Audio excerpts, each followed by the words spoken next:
All right, it's 11 o'clock, and let me welcome everybody. This is really an exciting event. We've been waiting for some time for this, and we're really glad we're at this point of Erin's thesis defense. The committee is all here: Jonathan Cohen, Jamie Pringle, myself, and we have a nice crowd here too. I'm going to ask everybody to put yourself on mute and stay muted until we open it up for questions. I think what we'll do, given the Zoom mode of the meeting, is we'll have Erin present about a 30-minute presentation.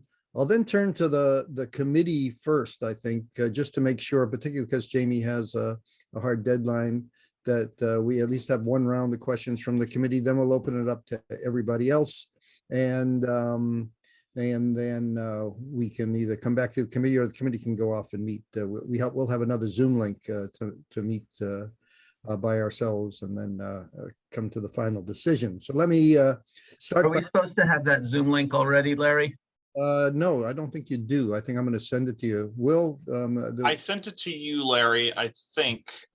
Otherwise, I can send it to all of the committee right now if you guys want. I have that already scheduled, so.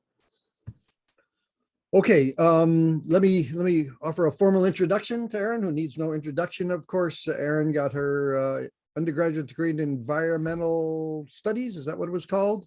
Yep. At Slippery Rock University. Is that the same as Slippery Rock State University? Slippery Rock State became Slippery Rock University. Yeah. So my basketball coach came from Slippery Rock State. Tom Comedy. I don't know if you overlapped with him. That was I didn't know you had come from there. But she did some GIS work in her undergraduate work, and that led to a job with the USGS. And that's, I kind of think, where I first ran into Erin, working on Stellwagen and things like that many years ago. Lots of experience then in ocean mapping issues and benthic habitat studies.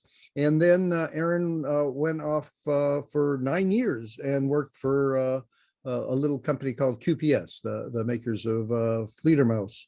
And what was your product specialist? Was that your title at the time? But you became a jack of all trades, an expert user, expert trainer, and so on. And many of us ran into Erin in that role. And she just said she'd come by and train here. I think she just got so enamored and said, I have to come back here and get a degree, which she started in 2015 or so, and had a couple of years of solid work. And then I think also realized at the same time that it's hard to go from earning a living to not earning a living. It's easier just to never know that side of earning a living. I just stayed in graduate school and have still not really made a living. So she started working again, freelancing, mostly for Ocean Exploration Trust, did some work for Oceanus Explorer and so on, all that time. But all that time kind of never forgetting that she wanted to finish the thesis and has been working on it and working diligently on it. And we're really happy we're at that point now. So with that, let me ask Erin to start presenting her thesis on the analysis of acoustic scattering layers in and around Petermann Fjord, northwest Greenland. And I guess I'll just also say that in 2015, when Erin came, we had just come back from a cruise. She wasn't with us, but we had just come back from a cruise to Petermann Fjord on the Odin. It was really quite a remarkable cruise. And we had this really interesting data set, and Erin picked that up and ran with it, and she'll tell us all about it. Go ahead, Erin. All right, thanks, Larry. Thanks to my committee for being here. I hope everyone sees my screen. You should be seeing my starting screen with my title slide. So, what was that? You see it's just fine. Yep. Okay, great, thank you. So as my title suggests, my research focused on the Petermann Glacier in Northwest Greenland. And again, thanks to Larry and the committee, Jamie Pringle and Jonathan Cohen for being here. So to get started, this work was done at Petermann Glacier in Northwest Greenland to kind of set the stage. Petermann Glacier is up there, like I said, in the northwest of Greenland. There's a large catchment area to Petermann Glacier. It drains quite a bit of the Greenland ice sheet, about 4%. It's unusual in that it ends with a floating ice tongue. It's one of the few glaciers that is left that has a floating ice sheet, and it's about 50 kilometers long. And on the right, there's an image from the Odin of the edge of the ice sheet when the Odin was there during the Petermann expedition that Larry mentioned. So I unfortunately did not get to visit Petermann, but several of my UNH colleagues did, including my advisor Larry, and I saw Kevin Jerem on the call. He was also there. It was the Petermann Glacier experiment in August of 2015. It was about a month long. And there was all this really long series of experiments that were staged from the icebreaker Odin, as well as from the ice sheet itself and from the surrounding land. The UNH team was there to assist in the mapping effort and to lead the water column mapping effort. Speaking of mapping, so this is kind of your first view of our kind of expedition area. They mapped over 4,000 line kilometers in the area. So the white lines in this image, and you'll see those colored lines often in many of my images, are kind of showing you all the mapping that was done, also the disorderly nature of the mapping, because it happened surrounding all of those other experiments that you saw on the last slide. There were multiple sonars, an EM122 multi-beam, a sub-bottom profiler, and for the water column, an EK80. They were also collecting multi-beam data, or water column data with the multi-beam. The primary point of those sonars was to collect the data, like this beautiful bathymetry that you see in the background that the team collected and Martin Jakobsen processed, was to reconstruct the glacial history of the area. And there's some really nice papers that came out about that from Martin and Kelly Hogan, who was also on the expedition. But the point of the EK80 was for specifically mapping the water column and specifically looking for gas seeps in the region. While I'm here, just to kind of describe the rest of the area while we're looking at a map. So coming in from the north, you're coming from the Arctic, you're coming down what's called Nares Strait. On the west side of Nares Strait is Ellesmere Island, which is Canada. On the right side is Greenland. You come down into a widening of Nares Strait, and that's called Hall Basin. And that leads into Petermann Fjord, and you go down Petermann Fjord to the edge of the ice sheet. So that kind of sets the stage for where I'll be looking for all of the rest of my slides. They got to Petermann. UNH team's looking for gas seeps. They did not see a lot of gas seeps, but what they did observe was this strong acoustic scattering layer. And that, as my title suggests as well, is going to be the focus of my research. So you'll be hearing more about that, and I'll have another kind of intro slide describing an acoustic scattering layer. But first, I'll kind of describe what they saw. As they made their way around the study area, they noticed that the depth and presence and absence of this layer seemed to be really spatially consistent. When they were in the fjord, it tended to be pretty shallow, about 70 meters or maybe about 100. When they were out in Hall Basin, it was quite deeper, around 300 meters. And around the edges of the basin, it was absent or very, very deep. And they, as they kind of went through the area, they noticed that this seemed to be a persistent pattern. So Larry went back and looked at scattering layers, or looked at the echographs specifically around the CTD stations to kind of like make note of the pattern. And noticed that the pattern really was quite consistent and lined up with what they understood at the time of the water masses and circulation in the study area. And at that time, that came mostly from Johnson in 2011, as well as some papers by Munchow. There wasn't a lot of background in the area. And what they did know is that Arctic water was coming in from the north, and at the base of that Arctic water was Atlantic water, which is some warm, salty water. I'll be talking more about this as well, because it's really important to my thesis. That would come into the fjord, and then there was outwash from the glacier coming out of the fjord, and there was some kind of circulation gyre in the middle. And that kind of sums up what they knew about it. And it was interesting that these scattering layers kind of seemed to match up with what they knew was happening there. They didn't expect to see this. It was unexpected, quite interesting. And this scattering layer and the circulation and water masses in this area is what I ended up focusing on for my thesis. So 2 more introduction slides to kind of set the stage. We have to know a little bit more about the water masses and circulation because it comes up a lot in my presentation. So kind of a quick introduction to that. We start with Atlantic water, which is warm, salty, dense water that comes up on the North Atlantic current. It enters the Arctic at depth, and it circles around the Arctic, getting deeper the whole time and losing a little bit of its heat, but staying relatively warm. circling the Arctic and picking up a cap of like a fresh winter water, also called Arctic water, polar water, Arctic surface water, whatever, many names, made up of fresh water, river runoff and ice melt.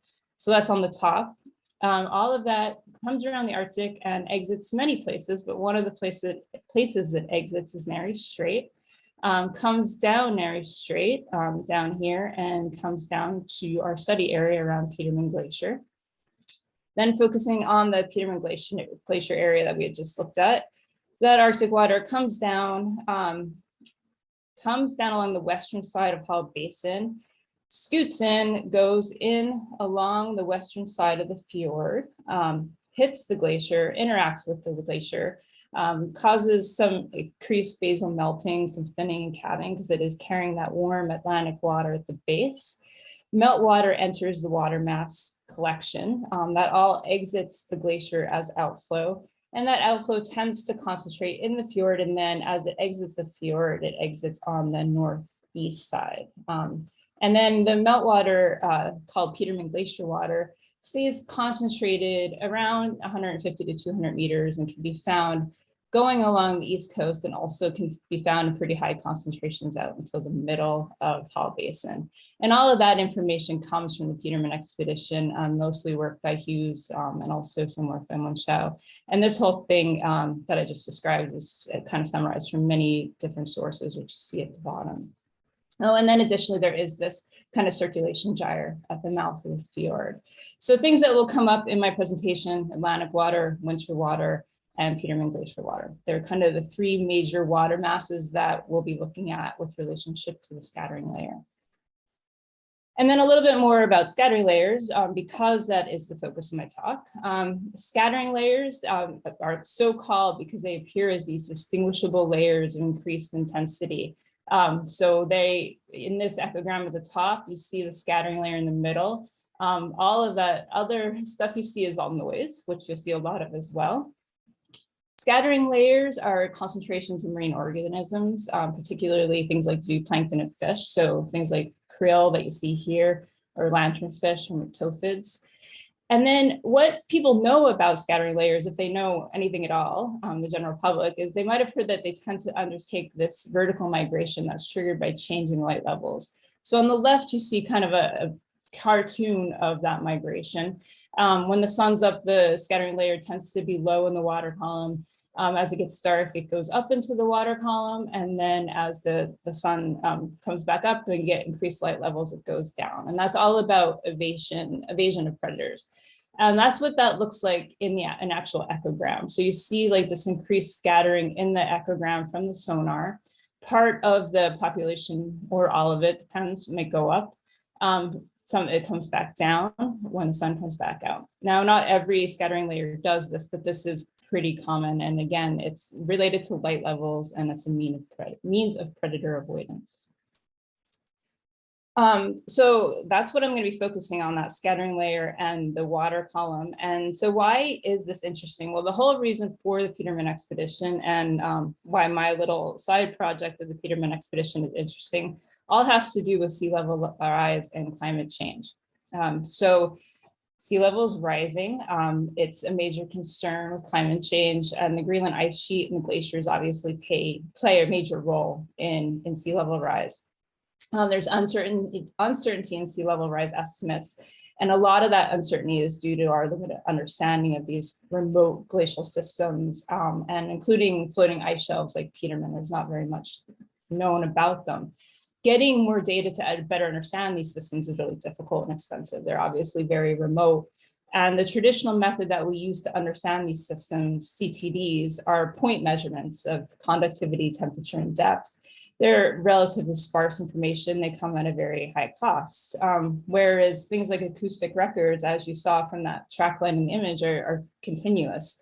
And if they can provide us additional information about things like water masses, that's a whole extra information, lets us make inferences across a much broader area, and also provides additional information while it's providing that water mass information. And this is kind of a new use to ocean mapping data. So that's quite interesting to me as an ocean mapper. And important to note, and I'll say this quite often because it comes up a lot, this was a data set opportunity. We weren't expecting to see this. It was interesting, but we didn't go looking for it. But since it was there, decided to take a closer look. So the rest of the presentation focuses on my research and how I approach this problem. The first thing I'll talk about is my research question and objectives. Then I'll talk about each objective in turn, data, approach, results, and conclusion. And then I'll summarize everything together. So my research question is the distribution of the scattering layer that was observed in and around Petermann Fjord representative of spatial and temporal changes in water mass structure in and interactions as was guessed from looking at the initial data and from what we knew about the water column circulation in the area. To try and answer this question, the objectives of my research, first I wanted to determine the full geospatial extent of the scattering layer. Was it as coherent as it looked in the initial processing? I wanted to look if light influenced the distribution. Scattering layers are known to change depth with light. Is that why we saw a scattering layer at different depths? Determine if that relationship that was observed between the water column structure, circulation, and the scattering layer was true, really existed. And then if I had time and I could investigate the components of the scattering layer, can we see anything about what it was consisting of? And does that tell us any more information that will make sense of what we're seeing? So looking at objective 1, determine the geospatial distribution. Data I looked at, I focused on the EK80 split beam echo sounder data. I could have looked at the multi-beam data as well, but chose to focus on the EK80 data. It was a little easier to deal with. I looked at every single line individually and went through and manually picked along the top of the scattering layer. So anytime I talk about the depth of the scattering layer, I am talking about the top of it. Those manual picks generated a table of latitude, longitude, and depth, which I can easily then plot in GIS like ArcGIS to see the distribution and look for patterns. Complications of this, there was a lot of data, both good and bad. And while this experiment was going on, the mapping was occurring around a bunch of other things. So there was a lot of erratic ship movement. There's obviously ice that they're moving around. And what that means is some really noisy data and really complicated layers. So not the easiest data to work with. Again, data set of opportunity. The results from that, I think, very clearly show that there is a very coherent geospatial pattern to the full distribution. So looking at just presence and absence, strong concentration of the layer in the fjord and along the eastern side of the basin and surrounding Hall Basin. And then looking at the depth distribution, shallower in the fjord and along the eastern edge, and then deepening as you get into central Hall Basin and the western side of Hall Basin, and an absence kind of along the western side of Mary Strait. And just a little bit more about that, if you break it out into the two separate areas, the red histogram is the Petermann Fjord area, and the blue histogram is Hall Basin area. The scattering layer depths, this is a histogram of the depths of the scattering layer, the count on the left and the depth on the bottom. In the fjord area, most of the scattering layer was found with a top that was either at 80 to 90 meters or 150 to 160 meters. So those are the two peaks, but the tops of the layers were found kind of across the whole depth distribution. That was just the highest concentration. And then in Hall Basin, those picks show that the most picks were between 310 and 320 meters. So that's the peak. I'm sorry, here are the two peaks in the fjord. Keep forgetting of them in presenter mode. Okay, so objective 2 is to determine if light influences the distribution. And there are two parts to this. The first one, were there changes in daily light levels that were affecting the distribution of the scattering layer? As we know, scattering layers do migrate sometimes with changes in light. So was that what's causing this depth change? It was summer in the Arctic, which means midnight sun, but there was enough of a daily cycle in light to see a difference. And so what you're seeing across the bottom is some insolation data from a PAR sensor on board. And if you look at the pattern of this data, you definitely see these ups and downs that correspond to the light cycle. All right, so you're seeing peaks and valleys, and the red is the solar noon. So that will be the highest part of the light data. This PAR sensor was mounted on the bridge of the ship, and my approach was to tidy this data up. It was a bit messy, as you can kind of see. It's very spiky and has some breaks. And then compare the light levels to the scattering layer depths at the same time, using a simple linear correlation routine to see if there was direct linear correlation. Erin, I'm gonna interrupt you for a second and just ask you to describe what PAR is. Oh, sure. PAR is photosynthetically active radiation. So it's a way of measuring light, and it's usually used to measure light that influences things that are worried about photosynthesis. So that's why they measure that part of the light wavelength. Hopefully that works. Okay. So PAR sensor measured this data. Second part of this that we're looking at is water clarity. Why are we looking at water clarity? Scattering layers, they may choose not to migrate if they're in turbid water and they don't feel, if they feel safe. If they can't, if predators can't see them, they may not move. So if we're looking at more turbid water, they may be choosing to stay at shallower depths than that turbid water. Turbid meaning having more of a sediment load. Anecdotally, the water in the fjord was cloudier, as you expect. There was a lot of glacial input. Satellite imagery also indicates that. I did, as part of this analysis, and a different part of the analysis, I looked at satellite imagery and kind of digitized. And in the fjord, you can see, hopefully you can see that there's slightly greener water. So there was more of a sediment load. There's another example here from a smaller fjord. So that's why we were doing it, but there were no direct measurements of water clarity. So we had to use some other data. And so John suggested KD 490 data. That's diffuse attenuation coefficient for downwelling irradiance. And it's looking at 490 nanometers, which is the green wavelength. And it's derived from satellites with ocean color sensors, and it's used to estimate light intensity at depth. So if you have higher values of KD 490, that means higher light attenuation, more turbid water. My approach was to see if I could find this data, first of all, for the area, evaluate it, look at it, and then compare the 490 values if they were available to scattering layer depths in the same location, again, using a simple linear correlation. Complications to this: PAR sensor wasn't calibrated since 2010. It did have these spikes and noise in it. There were some areas that were quite low, which I think were related to cloud cover. Cloud cover affected probably the PAR sensor, but also the KD 490 data, meaning that when I looked for the daily data sets for this KD 490, the blue is the pixels of available data per day. So some days, obviously, there's a lot of clouds, there's ice, there's a lot going on there. There was no data at all, or very, very sparse data. And that also has to do with satellite coverage in high latitudes. So sorry, those are the pixels there. Satellite coverage in high latitudes, there's just not as much coverage when you get up into these high Arctic latitudes.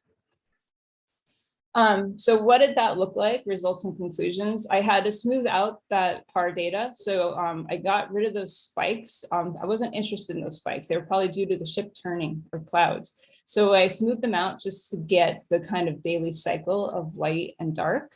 So the green line that you see in these images is the smoothed out light data. I then compared it to the scattering layer depth, which is the black lines, just ran a simple linear correlation and got really low correlation values. So meaning there is no direct linear correlation between the light levels and the scattering layer depth. There were some occasions where it looks like the light might have been causing a reaction to the scattering layer, but it wasn't consistent. There was no overall consistent pattern that reflects the daily light-driven migration. Also noting that I only had 2 chunks of data I could use that corresponded to when scattering layers were actually found in the area. And then going on to the light intensity, PAR data was really weak in this area. There was not enough day-to-day coverage by far, so I had to use August averages. There were 2 sensor sets, the Ocean Color Climate Change Initiative data set, which actually integrates several sensors, but that one didn't really show any kind of pattern. The high attenuation values, which are red values, versus the low, were kind of scattered all over the place. There was a Modus Terra specific data set that also focused in this area and had a little bit better coverage in the fjord. And the August averages for that were a bit better. So I did both of them, but really this was the only one with real information. And it did show that the open water basin areas had lower attenuation values or KD 490 values than the fjord. So true, for what little information we have, we see some higher attenuation in the pixels of the fjord. Also really different resolutions. This is about 4K, 4,000 meter pixel size. So it's poor data, but there is some evidence, though not consistent, of more attenuation. There was also higher attenuation in other parts of the area. And the scattering layer did tend to be shallower in the fjord, where there was some higher attenuation, but there was some inconsistencies. And the circle here is showing an area with a pretty low scattering layer that really lines up with the highest attenuation in the fjord. Correlation was poor to weak at best. And so the data that's available here, which admittedly is not great, implies that water clarity might have something to do with it, but it's not a strong driver, at least from what we can tell from the data that's available. So objective 3, determine if there was a consistent relationship to water column structure and circulation. Why? Well, that's what we saw in the initial observations. So we wanted to really look at that. That was the interesting part.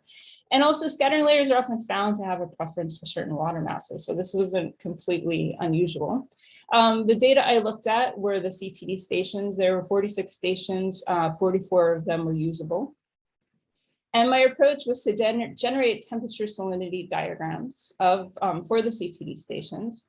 Also to generate traditional to me as a mapper, down plots of temperature and salinity versus depth.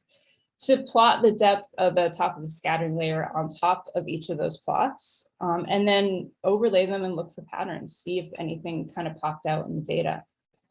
So we did get some really great results, interesting results from that. But before I dive into it, I'll explain these plots a little bit since it's the first time we're looking at it. On the left, you have a temperature salinity diagram. So temperature on the left, salinity on the bottom.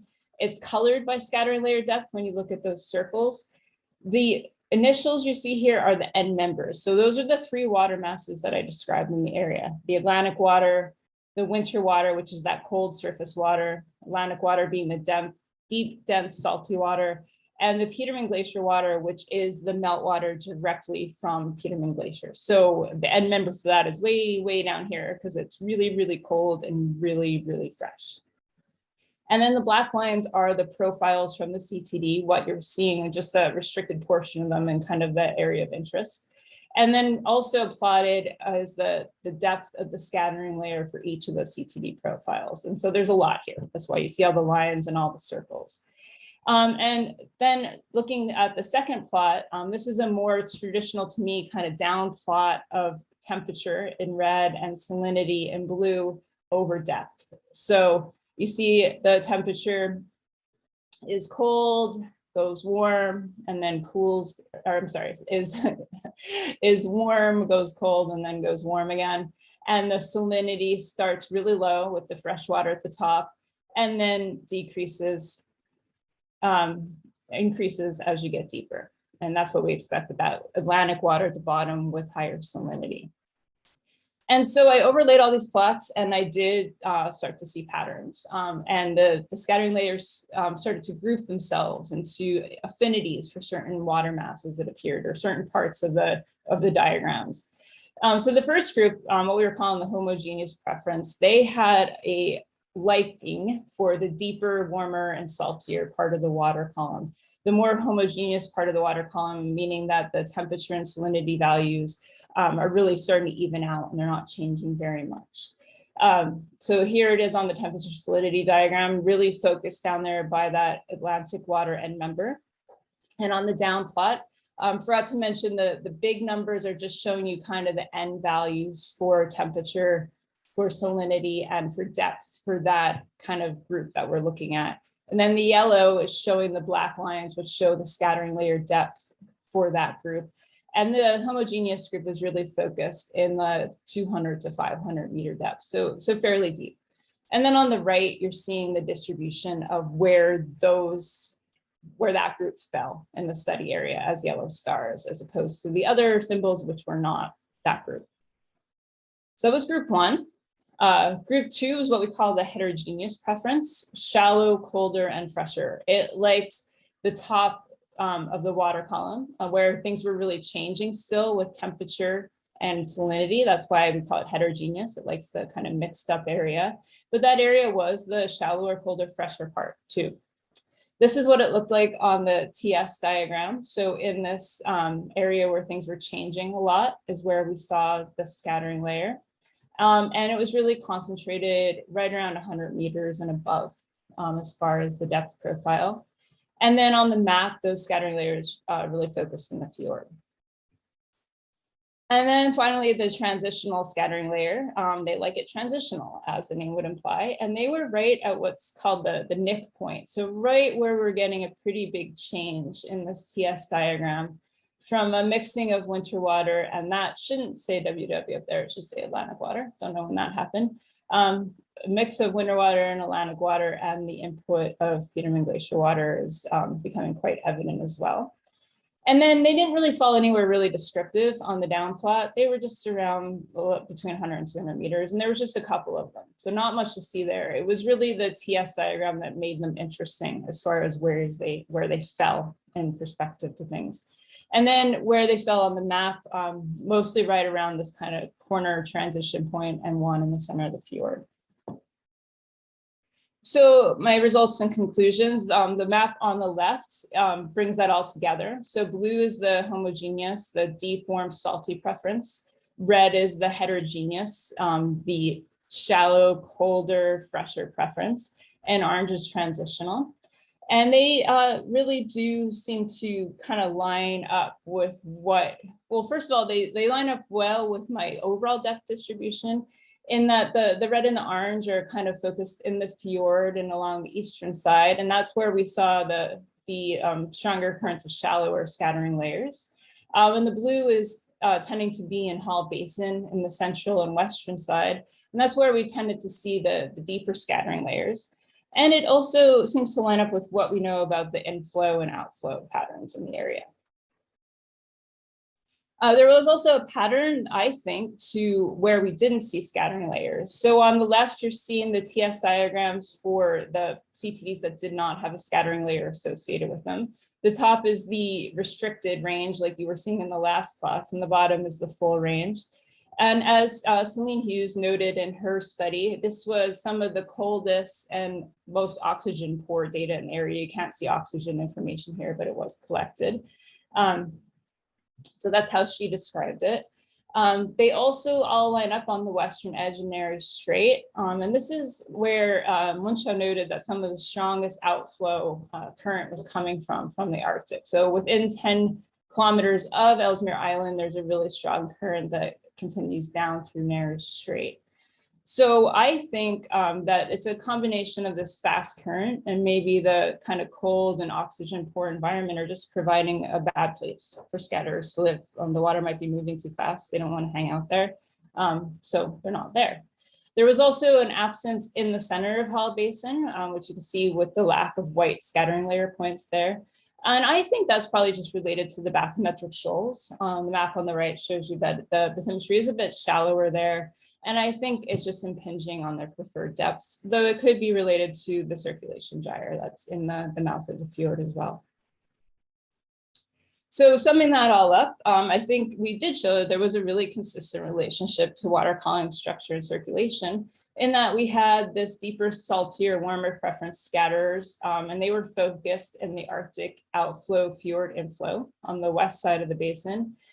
This colder, fresher, shallower preference layers and transitional layers in the fjord and on the east side. And an absence of layers in the kind of really direct current flow down along the west side of Nares Strait, and also in the center of Hall Basin, probably related to bathymetric shoals.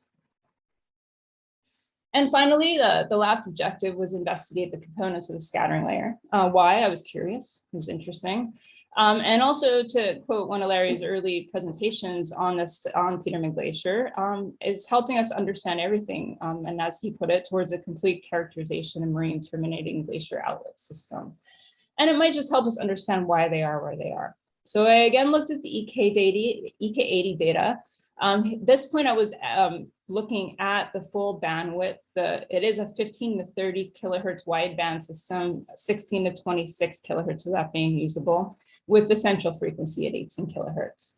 I focused on lines where the ship was moving slow, and that's what's shown in that center map. I did a visual examination of the echograms, and I also looked at frequency response, target strength, and volume scattering, target strength of individual targets, and volume scattering of scattering layers. Complications here, there was no biologic sampling. The EK80 18 kilohertz data is all we had, full stop. This was a data set opportunity. No one expected to see this. They weren't ready for it. Acoustics are often used for these kind of studies, but not a single frequency, and typically different frequencies. And multiple frequencies is a really important part of that analysis typically, but we didn't have that. And just limited prior knowledge. There was a marine observer on the expedition, but otherwise there were 2 publications with a few samples here. And I was able to get some unpublished information from the University of Laval, but really not very much known about this area directly. The results of that. So focusing first on single targets, if you looked at the best echograms, you can see individual targets above the scattering layer, and I feel within the scattering layer. I used a software called ESP3 to do a single target detection. From that single target detection, it pulled out all of the things that registered as single targets and came up with a bimodal distribution with a low target strength group and a higher target strength group. The higher target strength group corresponded to the depth of the main scattering layer. So this is the depth distribution of that. So I chose to use the base of that as the threshold for a second run of the single target tracking. With the second run of the single target tracking, I then additionally ran a target tracking algorithm that pulled out single targets that were only visible in consecutive multiple pings, so actual tracks of something. And from those single target tracks, I then ran a calibrated target strength and got calibrated frequency response curves. So this is the frequency response of the red heterogeneous, blue homogeneous, and orange transitional layers. And you can see that the average at 18 kilohertz was about 42 to 44 dB. If you're looking at the frequency response across that usable bandwidth of 16 to 26, it has a slightly downward shape, flat to slightly downward. And you might be able to infer that maybe that means there is a resonance frequency for this scatterer that is lower than the frequency we're sampling. So there would be a peak in the lower frequencies down here, but we didn't collect enough data to know that or really say that, just saying that you could possibly infer that. But more importantly, I got an average target strength of about 42 to 44, and most samples fell in the 47 to 44 dB range. Then looking at the volume scattering, I picked kind of boxes of areas within the scattering layer, actual volumes, and ran a similar analysis where I calculated the volume scattering value calibrated for those boxes. And I picked them in less dense areas of the scattering layer as well as very dense areas, visually very dense areas. And I came up with some really, really low volume scattering values, negative 80 to maybe looks like negative 57 dB, depending on the area. And when I did the math on this came to a really, really small number of targets, much less than 1 per cubic meter. And then when calculated out, that still equaled less than 1 target in some pretty large sampling volumes. So much smaller than I would have expected looking at these echograms. So the results of that, to summarize, those average calibrated individual target strengths were quite high. That suggests fairly strong scatterers. There's not a lot of options in the Arctic. It's probably fish, and if it is fish, it's probably polar cod. And that's based on the Arctic research that is available. However, those calculated densities for the scattering layer itself showed less than 1 fish, if it's a fish, in a pretty big acoustic sampling volume. So either I need to triple check my math, which I will, but it also could mean it's a mix of targets in the scattering layer. Some of those larger fish, if they're fish, some smaller ones, and then some weaker targets. But I'm still not sure why the groups had a depth preference. I doubt it was different organisms. It's just the Arctic, there's not a lot of options. The target strengths were very similar across the groups. And I don't think it's different ages. Polar cod are known to segregate by age, but I didn't see a lot of target strength difference as you would see with different age groups across depth. So I don't think it was that. So total summary of everything, the scattering layers in this region are inhabiting distinctive depths, and that is consistent by location, but not by time of day.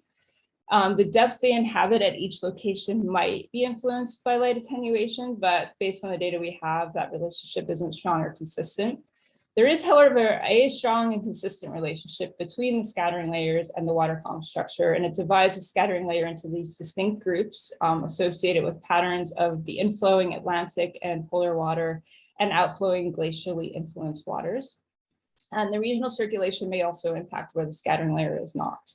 So based on this, we can use the spatial distribution of the scattering layer as an indication of water mass distribution and circulation patterns. And despite limitations, we were also able to pull out some information about the potential composition of the scattering layer from the acoustics. And bigger picture, by providing us this continuous map of presence and path of inflow waters and outflow waters, and this potential target strength information, the acoustics are helping create this more complete picture of regional oceanography and this glacial system as a whole. So that concludes my talk. I'd like to thank Larry and my committee, Jamie and Jonathan again, NOAA and NSF for funding, expedition mappers on Petermann, Johan, the expert behind the SPI3, my colleagues at CCOM who helped dig into this, my friends at CCOM who held me up, and my partner Lindsay for absolutely everything. And that's it. And there are the references. Well, thank you very much, Erin. That was nicely on time, and I think very nicely presented, and I think very clear. And it represents an awful lot of work. No, I think I probably appreciate that more than most. Looking at the range of different things that Erin took on and looking at this.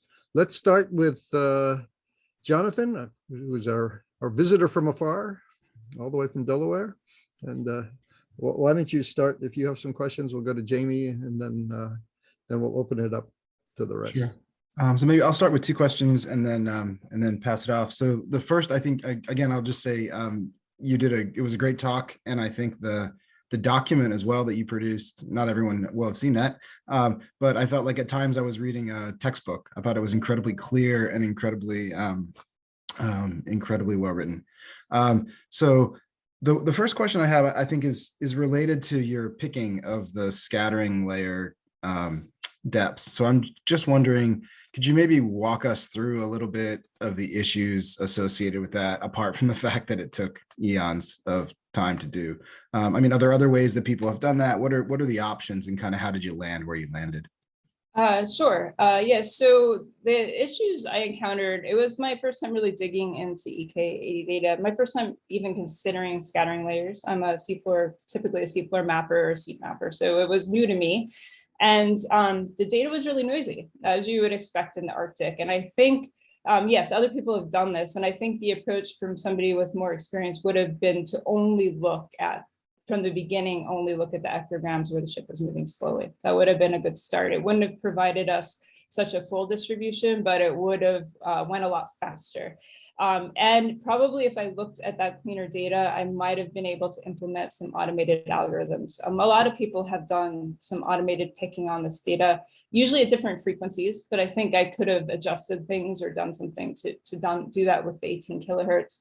But the data was so noisy, and that was like incredibly intimidating to me to begin with. So I would end up using 3 different softwares that gave just slightly different views of that echogram to try and make my top of the scattering layer pick.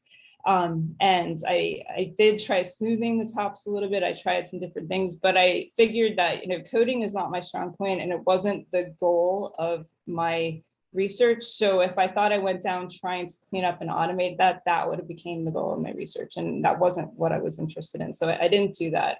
But people are picking these things. There are some automated ways to do it. I just was really new to it. The data was really messy, and I didn't think it was applicable to what I was doing. Does that answer the question? Yeah, I mean, I'm just wondering if there are specific, is the top of the scattering layer important? Is the center of mass of the scattering layer important? I'm just kind of wondering if are there limitations of just thinking about the top, or maybe the top is a good thing to consider. I was just curious about that. Yeah, also a good point, and people do approach that differently. I think people might tend to focus, what I've read might tend to focus more on the center of mass, but that's kind of hard to get at, especially when you're looking at such a messy thing. So the top became what was most approachable to me. And that was sadly like the main reason for it. It's what I could see, especially with the really noisy data. I tried picking bottom, top, center of mass to start with, but it was so often buried in noise from ship motion and ice breaking and things that I just couldn't do that. So I went with what was possible in this case. Okay, that makes sense. I guess it is a clear boundary as well. So, and then another question, a lot of your analysis when you were trying to look at correlations is treating individual explanatory variables. And so I'm just wondering, the scattering layer doesn't exist just by being influenced by light. It doesn't exist just by being influenced by depth or slope, which are parameters that you try to look at correlations with. So I'm just wondering if you thought about ways to maybe try to incorporate multiple explanatory variables to try to explain scattering layer depth simultaneously. Yeah, I honestly did not. I think it was beyond the scope of what I was trying to do here in this research, and it would be really interesting, and I would love to spend time trying to integrate all those things, but I did not try to approach that. Okay, might pass it on for now, and then come back in a bit if we can. Reserve the right to come back. Jamie. Yeah, so that was lovely. There's a lot of stuff there, and I'm trying to synthesize it. Did you ever have a plot in your paper of like thermocline depth or an isopycnal depth to compare to some of your maps of scattering depth? Did I miss that? Like an overall map? No, I didn't. That's a good point. You didn't miss it. I had in each individual CTD plot, you can see the thermocline and the halocline. But no, I didn't make a kind of an isopycnal contour line, which would be an interesting addition. I should try and do that.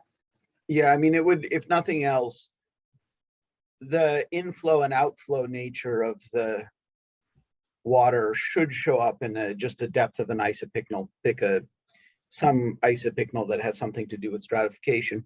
The one thing I was wondering, looking especially at those transitional points, were they associated at all with stratification? Not at the level I was looking at. There was no obvious, it was the definite, well, to me, it's the mixed part of the water column at the top. So, but if we're talking about the same thing, if there was kind of mini layers of stratification there. Can you go to some of your CTD plots? Sure. Actually, there we go. If you look at that, the surface water is not well mixed. In fact, you have poor stratification at depth, and then a transition to very high stratification near the surface. There's no surface mix layer there. Okay. There's some funkiness going on where the temperature increases and the salinity decreases right at the surface. So I wouldn't want to guess what the density was doing there. I wonder if they're hanging out at the base of the unstratified water. So just for this transitional group or the heterogeneous group as well? Well, let's look at the heterogeneous group, which I think is two slides up. That'll have the answer, the other plot. No, These are in the stratified. Right. And go to the third plot, the deeper guys. And these are mostly in the unstratified. And I think that was the key. When we were first out there, the first thing we looked at was a relationship to the thermocline, and there just wasn't. Not, at least it didn't jump out. But there's not really a thermocline if you look at this. You have a transition from unstratified water to stratified water. Right, at depth, there's very little stratification, and then there's stratification up to near the surface. But I don't, like, my reading of this is they're not pegged, like, I mean, I think the highest contrast would be the halocline, probably. They're not pegged right at the base of it in either case. So I'm not easily jumping to the fact that they were limited. The transitional, okay, maybe, kind of is pegged to the base, but the heterogeneous really isn't. So it doesn't feel like they were limited by the location of that density contrast. The homogeneous was well below it, but below it, honestly. So it would, at these very cold temperatures, the temperature is less important for density. mhm. It would be interesting to see the density plots for this. The profiles of density, to see if that produced any enlightenment. Okay.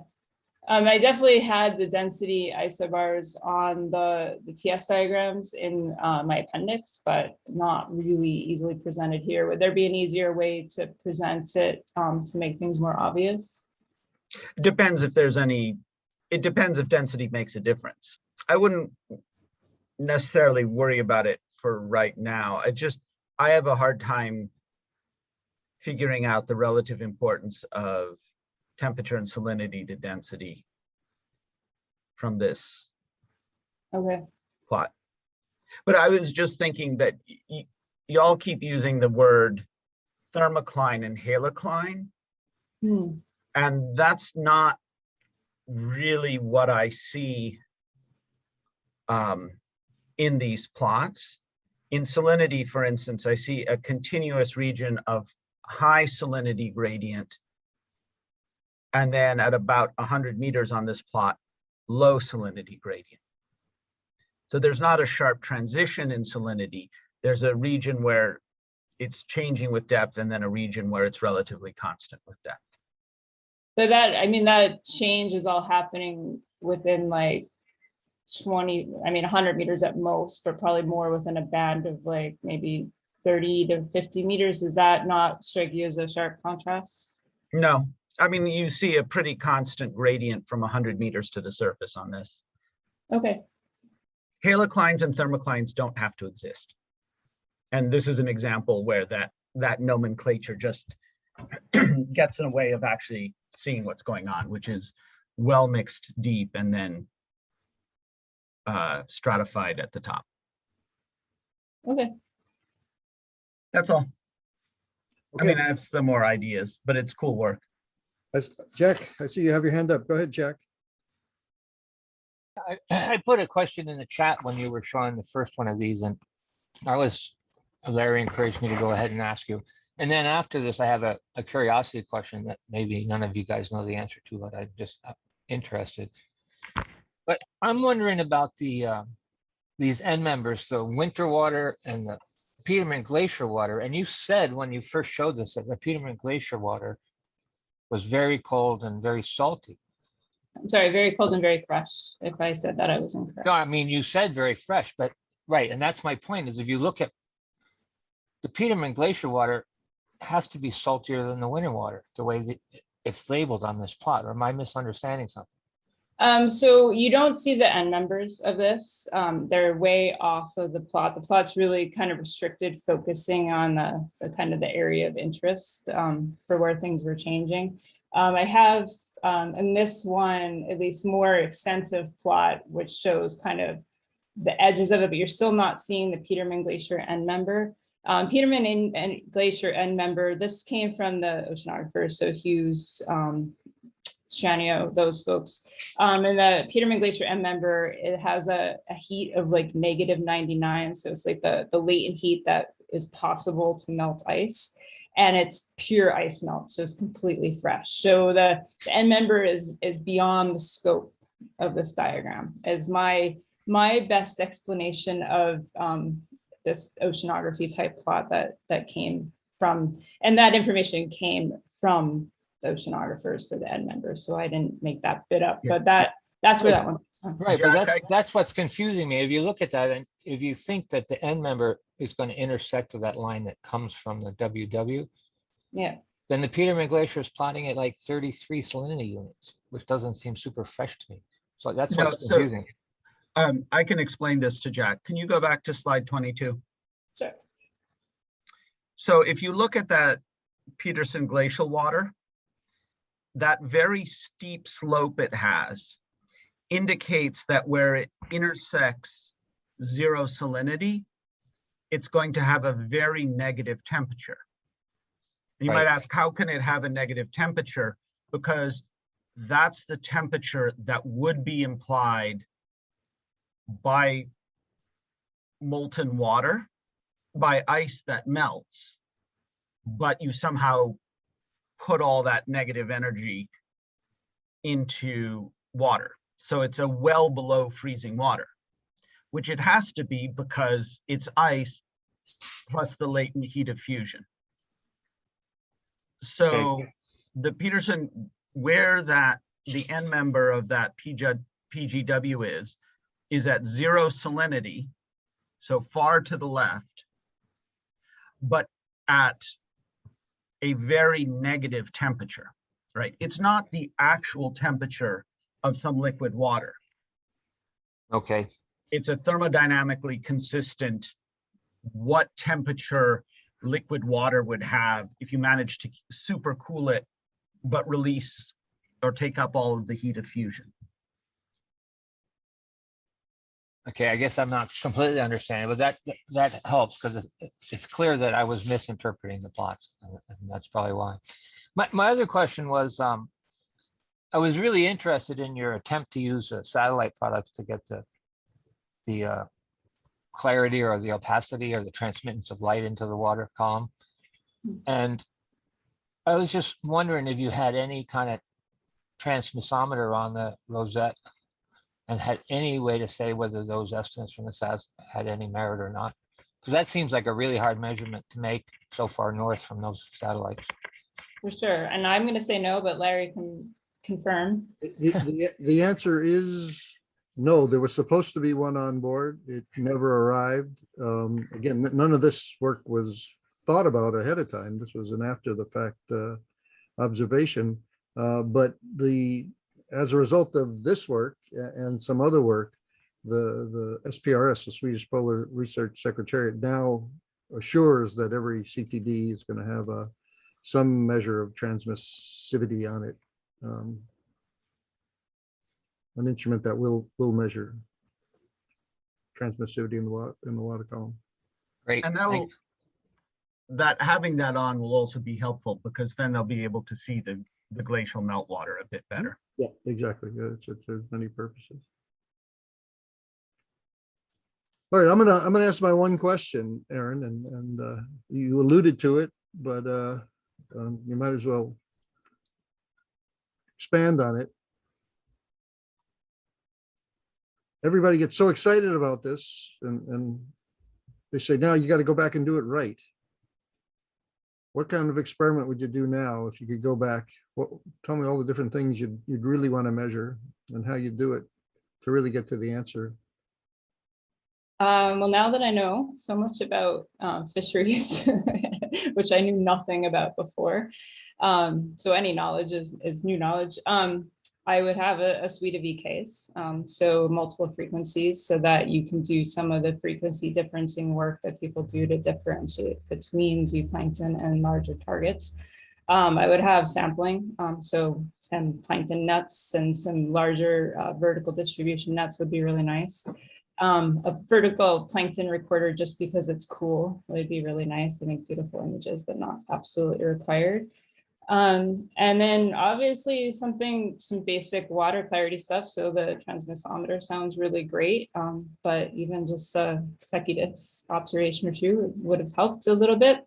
And for me, I think that sums it up. Like just the full suite of acoustics, the plankton nets. Like these are things that are done very regularly, and this was very new to me, not coming from a fisheries side. But there is a lot of research and a lot of work into scattering layers, observation of acoustic observations and a lot of really established ways to get at what things are, as long as you have some sampling and some good acoustic over a different frequency range. So I think you could figure out a lot with those things.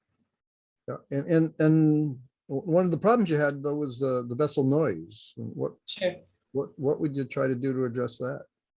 Do a more systematic survey. So obviously, like this survey was designed around everything else. And you guys got fantastic multibeam data, considering I'm like shocked still at how good the multibeam data is with all the terms and everything else.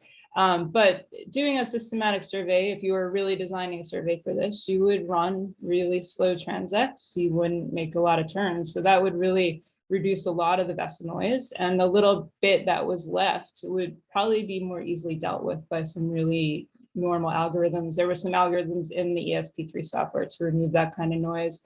People are really adept at cutting it out if you can limit it. It just was the majority of my data had that noise.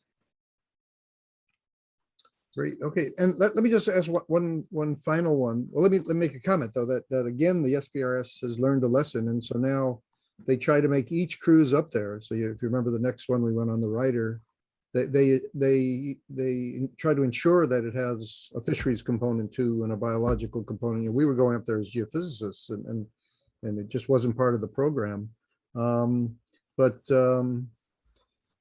Now they're actually quite insistent that we try to cover all parts, which is great. So the last thing I wanted to ask was, you talked about what you thought the point scatterers were in terms of Arctic cod. Did you come to a conclusion about what the volume scatterers were? No, and I don't know that I can with the one frequency. Like, to do acoustic differentiation, you need multiple frequencies, and then you can see if things will respond at different frequencies differently. So plankton tends to respond at higher frequencies more than lower frequencies, whereas fish will respond at the lower frequencies, and similarly across frequencies, to your point. So that would help. I didn't have that. I don't know. I can just guess that it was a mix of things in the scattering layer. Looked at what people report for biology as far as like the zooplankton in the region. So it's heavy on copepods, maybe a lot of juvenile fish, maybe. But from what I read, they usually don't hang out all together, the juveniles and the adults. So I'm not really sure that that's the case. So I can only guess based on what is possible to be there. But I do know that the layers were a lot weaker as far as volume scattering than I anticipated, with what looked like a lot of large individual targets. But of course, echograms always make things, they compress time and space, right? So they make things maybe look denser than they actually are in reality. Thank you. Okay, let me open up. Anybody else has any questions? Just raise your hand. I think we can, I hope we can see that. I did see Jack's hand up, or I guess if you can throw something into the chat if you want. Kevin made the comment that part of the noise source is the steam hammers on the Odin. That's a long-term issue. They actually have to heat the oil so it doesn't get too cold to flow, the diesel. And they do that with steam, and if air is trapped in that steam heating system, it makes an absolute racket. If any of you ever, as I did, lived in old apartment buildings and the steam turns on, the steam heat turns on, it's just like somebody hammering, and that's really not very helpful for acoustic studies, but they're looking at that one too. Nobody else has a question out there? You're all too kind, Erin, Erin did such a good job that she leaves no question. I can give a shout out to Kevin. Thank you, Kevin. Yes, I dug through all your documents. I did put a note in my appendix about the steam hammer noise, like really well documented sources of noise. And Kevin really helped me dig out all the other causes of noise and interference. There was a lot. So this is not an insult. It was a challenging environment, I know. We also have to give credit to the chief engineer who actually shut it off on occasion for us. It's a dangerous thing for him to do. But they would, just to try to help isolate it. I don't think they've ever found a fix for it yet, but if we had something critical to do, they would shut off the steam heating system. Okay, I don't see any more questions, and they've let you off very easily. And so let me again thank everybody who came. We had a huge crowd at over 50 people at one point. That's very impressive. And thank Erin for a really, really wonderful presentation and a lot of hard work. We're really quite proud of her. And now the committee is gonna have to go and have our own little session and have a discussion. And all right, so let's everybody sign off. We'll give you a virtual round of applause for a very, very nice Thank you. job. And Jamie and Jonathan will rejoin in 5 minutes back. Thank you. All right, thank you, everyone. Bye-bye, everybody. Bye.